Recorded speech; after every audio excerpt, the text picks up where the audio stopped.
In this lesson, I will show you how the Shell tool works.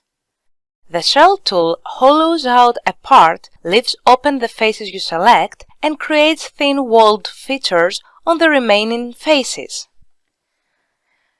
The result of the Shell tool is similar to the thin feature option, which is included in many extrusion tools such as the extruded boss base or the extruded cut tool.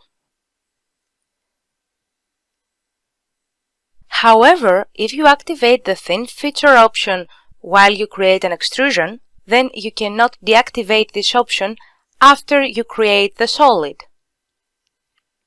On the contrary, the Shell tool modifies the extrusion and appears as an independent feature in the Feature Manager design tree palette, which means that we can remove this feature and restore the solid to its original state.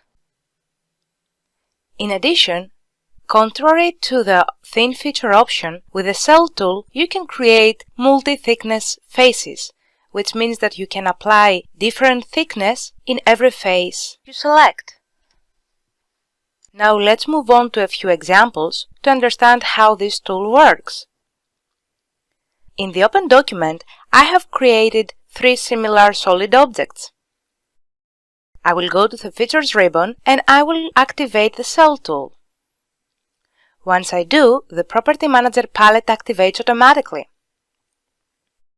In the first example, I will create a hollow body whose faces will have the same thickness. For this reason, I will activate the Solid Body field and I will select the first solid object. Then I will activate the Show Preview option so I can see the preview in the drawing area. Now, to specify the thickness of the shell, I will activate the Faces to Remove field in order to activate the Thickness field too. In this field, I will type the number 5 and I will press Enter. Once I did, the preview changed accordingly. If I click on the Shell Outward button, the shell is created on the outer side of the solid object. I will restore the direction of the shell and I will click on the check mark to inspect the final result.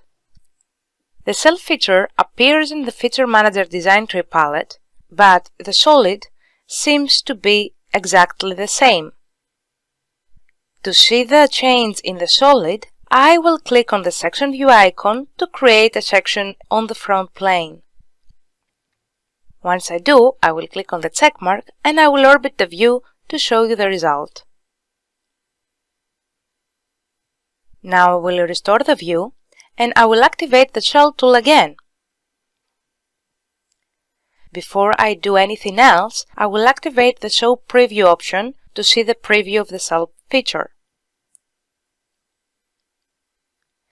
This time, I want to create a hollow object, but I also want to remove the front and back faces of the solid.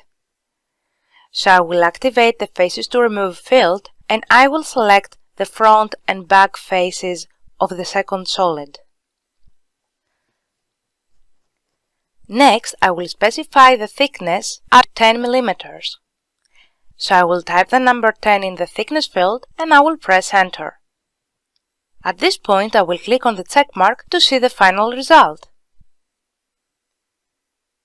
In the last example, I will create a multi-thickness shell feature. So I will activate the Shell tool once more, and I will also activate the Show Preview option to see the preview of the shell. With the Faces to Remove field active, I will select the front and back faces of the third solid object. Then I will set the thickness to 5 mm. Now I will activate the Multi-Thickness Faces field, which can be found in the Multi-Thickness Settings area of the Property Manager palette. At this point, I have to select the sides that I want to have different thickness. So I will select the top and bottom faces of the solid.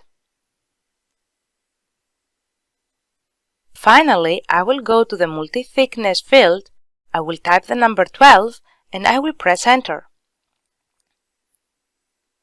Now all I have to do is click on the checkmark to show you the final result. Notice that the top and bottom faces thickness is different. So this is another way to create hollow features in Solidworks.